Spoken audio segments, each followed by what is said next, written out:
ADGPക്കെതിരായ റിപ്പോർട്ടിന്റെ അവസ്ഥ. കാരണം മുഖ്യമന്ത്രിയെ കാണാൻ സംസ്ഥാന പോലീസ് മേധാവി സമയം തേടിയിരിക്കുകയാണ്. ഇന്ന് വൈകുന്നേരത്തിനോടെ കാണാം, അല്ലെങ്കിൽ ഇന്ന് വൈകുന്നേരത്തിനകം കാണാനുള്ള സമയമാണ് തേടിയിരിക്കുന്നത്. ADGP MR അജിത് കുമാറിനെതിരായ റിപ്പോർട്ടിലെ വിവരങ്ങൾ നേരിട്ട് അറിയിക്കാനാണ് ഈ ഒരു ആവശ്യം DGP ഉന്നയിച്ചിരിക്കുന്നതും. വൈകുന്നേരം DGP ഡൽഹിക്ക് പോകേണ്ടതുണ്ട്. DGPക്ക് അതിനു മുൻപെയാണ് ഇങ്ങനെ മുഖ്യമന്ത്രിയെ കാണാനായി സമയം തേടിയിരിക്കുന്നതും. ആഭ്യന്തര സെക്രട്ടറിയും മുഖ്യമന്ത്രിയെ കാണാൻ സാധ്യതയുണ്ട് എന്ന് പറയുന്നു. ഇനി തുടർ നടപടികൾ എന്തൊക്കെയായിരിക്കും എന്നതുകൂടിയാണ് ഈ റിപ്പോർട്ടിൽ എന്തൊക്കെയാണ് അടങ്ങിയിരിക്കുന്നത് എന്നൊക്കെ മുഖ്യമന്ത്രിയെ പറഞ്ഞ് ബോധ്യപ്പെടുത്തുക എന്നതുകൂടി DGPയുടെ ഉദ്ദേശമാണ്. ശാലിനി ചേരുകയാണ്. ശാലിനി, വിശദാംശങ്ങൾ.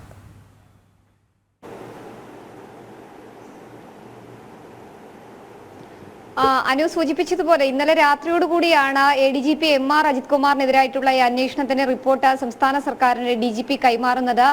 DGP കൈമാറിയിട്ടുള്ള റിപ്പോർട്ടിന്റെ ഉള്ളടക്കം അടക്കം വിശദീകരിക്കാനാണ് ഇന്ന് മുഖ്യമന്ത്രിയെ കാണാൻ DGP ഷെയ്ഖ് ദർവേഷ് സാഹിബ് ഒരുങ്ങുകയും ചെയ്യുന്നത്. ഇന്ന് സമയം അനുവദിക്കണമെന്ന് ആവശ്യപ്പെട്ടുകൊണ്ടാണ് അദ്ദേഹം സർക്കാരിനെ സമീപിച്ചിട്ടുള്ളത്. പ്രത്യേകിച്ച് ഇന്ന് വൈകിട്ടോടുകൂടി അദ്ദേഹം ഡൽഹിക്ക് മടങ്ങുകയാണ്. അപ്പോൾ ഡൽഹിയിലേക്ക് പോകുന്നതിന് മുൻപ് മുഖ്യമന്ത്രിയെ കണ്ട് ഇതിൽ വിശദീകരണം നൽകാനാണ് അദ്ദേഹം തയ്യാറെടുക്കുകയും ചെയ്തിട്ടുള്ളത്. പ്രത്യേകിച്ച് വിവിധ ആരോപണങ്ങൾ ഈ ഒരു റിപ്പോർട്ടിൽ ഉയർന്നു നിൽക്കുന്നുണ്ട്. ഒന്ന്, മാമി തിരോധാന കേസ്, റിധാൻ വധക്കേസ് അടക്കമുള്ള ആരോപണങ്ങൾ. ഒപ്പം തന്നെ വഴിവിട്ട രീതിയിൽ കള്ളക്കടത്തുകാരെയും സ്വർണ്ണക്കടത്തുകാരെയും ഒക്കെ ADGP MR അജിത് കുമാർ ക്രമസമാധാന ചുമതലയുള്ള ആ ചുമതലയിൽ ഇരുന്നുകൊണ്ട് അദ്ദേഹം സഹായിച്ചിട്ടുണ്ട് എന്നുള്ള ഒരു ആരോപണം നിലമ്പൂർ MLA ഉന്നയിച്ചിട്ടുണ്ട്. ഇതിലടക്കമുള്ള കാര്യങ്ങളിലുള്ള വിശദീകരണങ്ങളും പരിശോധനകളും റിപ്പോർട്ടുമാണ് DGP നൽകിയിട്ടുള്ളത്. അതിൽ ചില ശുപാർശകളും നടപടിക്ക് ഉണ്ട് എന്നുള്ളതാണ് നമ്മൾ മനസ്സിലാക്കുന്നത്. അങ്ങനെയാണെങ്കിൽ ഇന്ന് തന്നെ ADGP MR അജിത് കുമാറിനെതിരായി നടപടി സർക്കാർ തലത്തിൽ ഉണ്ടാകുമെന്നുള്ളതാണ് നമ്മൾ പ്രതീക്ഷിക്കുന്നത്. പക്ഷേ മുഖ്യമന്ത്രി ഏത് തരത്തിലുള്ള നിലപാട് ഈ റിപ്പോർട്ടിന്മേൽ സ്വീകരിക്കുമെന്നുള്ളതാണ് രാഷ്ട്രീയ കേരളം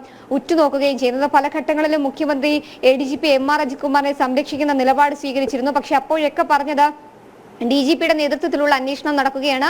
അന്വേഷണ റിപ്പോർട്ട് കൈകളിലേക്ക് എത്തിയതിനു ശേഷം മാത്രം റിപ്പോർട്ട് പരിശോധിച്ചതിനു ശേഷമായിരിക്കും നടപടി എന്നുള്ളതാണ്. ആ റിപ്പോർട്ടാണ് ഇപ്പോൾ മുഖ്യമന്ത്രിക്ക് മുൻപിലേക്ക് എത്തിയിട്ടുമുള്ളത്.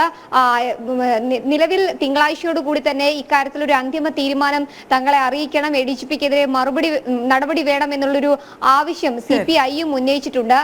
നാളെ സഭാ സമ്മേളനം നടക്കേണ്ട ദിവസമാണ്. അപ്പോൾ സഭാ സമ്മേളനത്തിന് മുൻപ് തന്നെ അതിലൊരു കൃത്യമായ നടപടി CPI ആവശ്യപ്പെട്ടിട്ടുമുണ്ട്. എന്നാലും CPIക്ക് വഴങ്ങിക്കൊണ്ട് ADGPക്കെതിരെ CPIയുടെ നടപടി ഉണ്ടാകുമോ എന്നുള്ളത് കണ്ടറിയേണ്ടിയിരിക്കുന്നു. എന്തായാലും ഇന്ന് തന്നെ DGP മുഖ്യമന്ത്രിയെ കാണും. അതിനുശേഷമായിരിക്കും അദ്ദേഹം ഡൽഹിയിലേക്ക് പോകുക.